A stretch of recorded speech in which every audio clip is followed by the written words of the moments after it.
நான் உங்கள் வழக்கறிஞர் சரவணன். இன்னைக்கு முக்கியமா ஒரு விஷயத்த பத்தி பேசலான்னு. அதாவது சம்மன் வந்திருக்கு. அதாவது பார்த்தீங்கன்னா, சிவில் கோர்ட்லேருந்து வந்திருக்கு. கிரிமினல் கோர்ட்லேருந்து வந்திருக்கு. டிஆர்லேருந்து வந்திருக்கு. ஸோ இத பத்தி நெறைய பேருக்கு போதுமான அளவுக்கு விஷயம் தெரியலன்றதுனால தான் இப்ப நான் சொல்றேன். இப்போ ஒரு வாங்குன லோனு, பேங்க் லோன் வாங்கியிருக்கீங்க. அது என்ன லோனா வேணா இருக்கலாம். ஆ அது ஒரு கார்டாவும் இருக்கலாம். கிரெடிட் கார்டாவும் இருக்கலாம். இல்ல ஒரு secured loan, unsecured loan. So இது எல்லாமே இருக்கலாம். பொதுவாவே பேங்க்குக்கு போயிட்டு நீங்க பணம் வாங்கிட்டாலே, ஏதாவது ஒரு வகையில பணம் வாங்குனா அது லோனு. இல்ல கார்டா உங்களுக்கு அனுப்பிச்சு வச்சா அது கிரெடிட் கார்டு. ஸோ இதுல பார்த்தீங்கன்னாக்கா, சம்மன்னு ஒண்ணு வரும். ஏதாவது ஏதாவது உங்க வாழ்க்கையில கேள்விப்பட்டிருக்க மாட்டீங்க. உங்க வாழ்க்கையில இதுவரைக்கும் பார்த்தீங்கன்னாக்கா, இதுவரைக்கும் கோர்ட்டு, சம்மனு, போலீஸ் ஸ்டேஷன் இதெல்லாம் போகாம நீங்க இருந்துட்டு வரலாம். இப்போ உங்களுக்கு ஒரு சம்மன் வந்திருக்கு. ஃபர்ஸ்ட் டைம் வந்திருக்கு. இந்த ஃபர்ஸ்ட் டைம் சம்மன் வந்த உடனே நெறைய பேர் ஐய்யயோ! சம்மனா?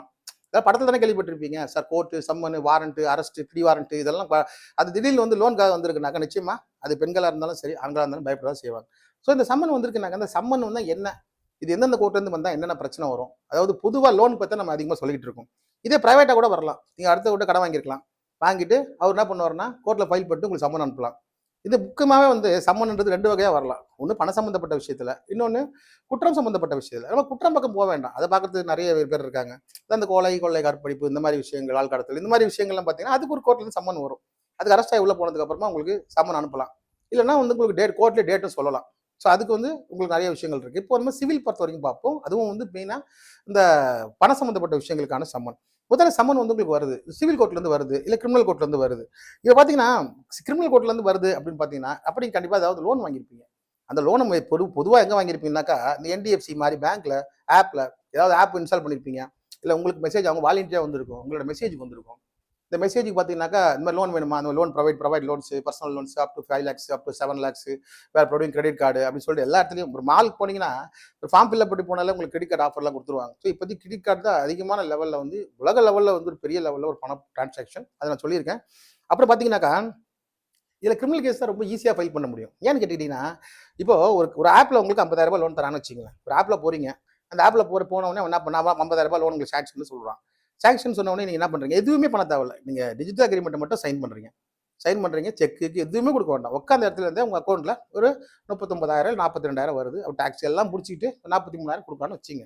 லோன் நீங்க கரெக்ட்டா இப்போ அவனுக்கு என்ன தெரியுமா ஒரு விஷயம்? நீங்க டிஜிட்டல் அக்ரீமெண்ட் சைன் பண்ணீங்க பார்த்தீங்களா? அது மட்டும் இருந்தாலே போதும். அது ஒரு வெப் காப்பி எடுத்துட்டு அவன் என்ன பண்ணுவான்? ஸ்ட்ரெயிட்டா கோர்ட்ல போயிட்டு இந்த மாதிரி சைன் பண்ணாரு, பணம் கொடுக்கலன்னு சொல்லிட்டு payment and settlement system act section 25ல 2007 ஆக்ட்ல ஒரு கேஸ் போடலாம். ஸோ இது ரொம்ப ஈஸி. கோர்ட்ல ஃபைல் இந்த 4 பேப்பர் போதும். இந்த மாதிரி ஒரு 4 பேப்பர் 4 பேப்பர் போதும். ஃபைல் பண்ணி ஒரு வக்காலத்தை வச்சுட்டு ஃபைல் பண்ண வேண்டியது தான். இதுக்கு பேங்க் உண்டான இது நோ கோர்ட் ஃபீஸ். இந்த கிரிமினல் கேஸ் ஃபைல் பண்றதுக்கு இந்திய லெவலில் ஒரு கேஸ் பெரிய இதுக்கு ஃபீஸ் ஒன்றும் கிடையாது. வெறும் ரூ. 200 ஸ்டாம்ப் டியூட்டி. நம்ம அது கோர்ட் வெல்ஃபேர் ஸ்டாம்ப்னு சொல்லுவோம். அட்வொகேட் ஓட்டி கையெழுத்து போடுறது மட்டும் தான் செலவு. ஸோ இது ஈஸியா 50,000 என்ன பண்ணுவோம்னா வட்டியெல்லாம் போட்டு 1,50,000 ஃபைல் பண்ணிட்டு போயிடுவோம். ஆனா இந்த பேமெண்ட் செட்டில்மெண்ட் ஆக்ட் ஒரு இஎம்ஐக்கு தான் போட முடியும். ஒரு ரூ. 5,000 இஎம்ஐக்கு போட்டு விட்டுருவோம். ஒரு ரூ. 5,000 இஎம்ஐக்கு ஒருத்தர் கேஸ் போட்டு அதுலயும் வாரண்ட் வாங்கலாம். அதுலயும் உங்களுக்கு சம்மன் வரும்.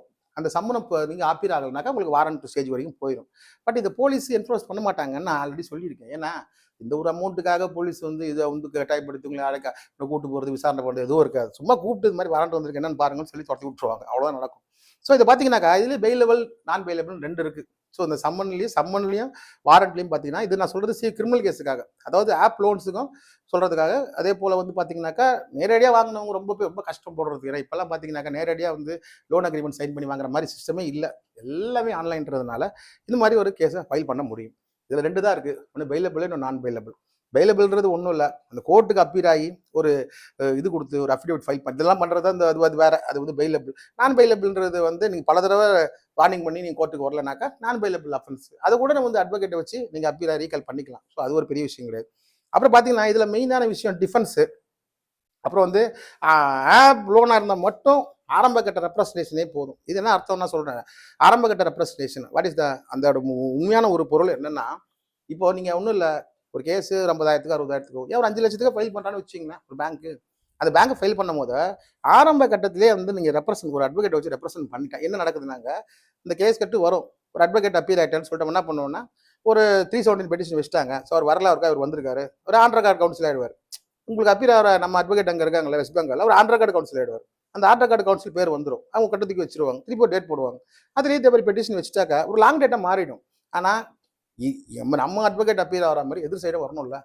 ஃபைல் பண்ற பேங்க்கார ஒருத்தனா இருப்பான், இன்னொரு அட்வொகேட் வரமாட்டான். அவன் மாறிடுவான்.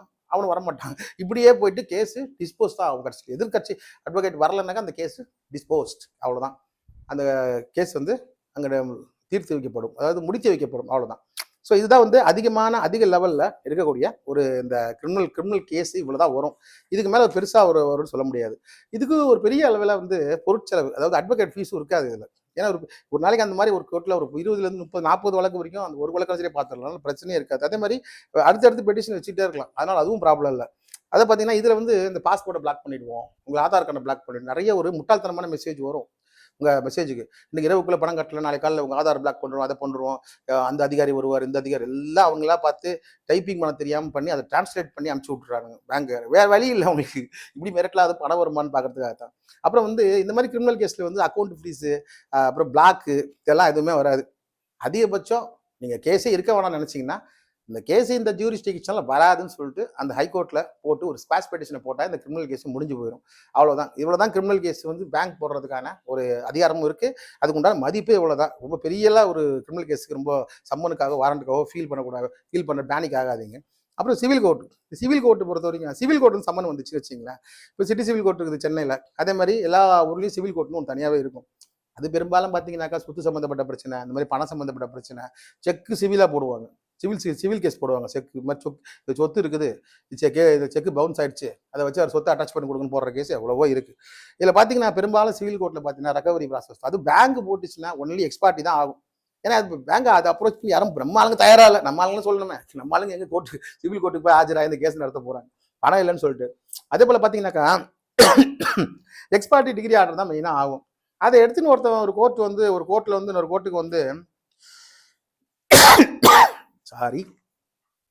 இதில் பார்த்தீங்கன்னா ரிட்டர்ன் ஸ்டேட்மெண்ட்டு கண்டஸ்ட் பண்ணுறது அப்புறம் வந்து பண்ணலாம். அப்புறம் சொத்து இருந்தால் மட்டும்தான் இந்த சிவில் கேஸுக்கு ஒரு மதிப்பு இருக்குது. சொத்து இல்லாத ஒருத்தர் வந்து சும்மா வாடகை வீட்டில் கொடுத்துட்டு இருக்கிறாருன்னா அவர் வீடு மாதிரி போயிட்டே இருப்பார். இந்த சிவில் கேஸை வச்சு டிகிரி வச்சுட்டு பின்னாடிலாம் பேங்க் அலைய முடியாது.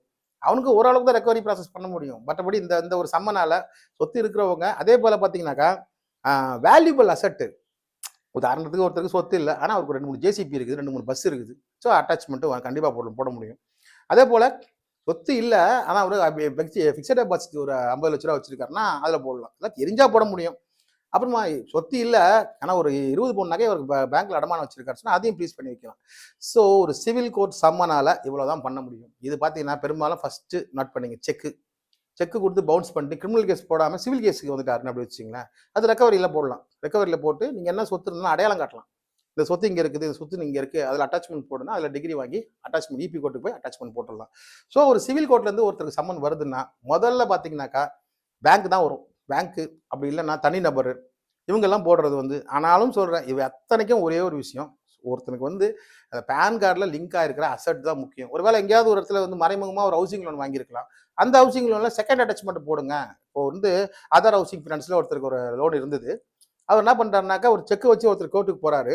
அவர் என்ன பண்ணுறாரு, ஒரு இங்கே ப்ராப்பர்ட்டி வாடகை வீட்டு இருக்காரு, ஆனால் ஆதார் ஹவுசிங் ஃபினான்ஸ் ஒரு ஹவுசிங் லோன் போயிட்டு இருக்குது, அதில் எனக்கு அட்டாச்மெண்ட் போட்டு கொடுங்கன்னு சொல்லிட்டு அட்டாச்மெண்ட் செக்கை வச்சு, அவர் என்னைக்கோ கொடுத்த செக்கை வச்சு இன்னைக்கு அதில் ஒரு அட்டாச்மெண்ட்டை போட்டார்.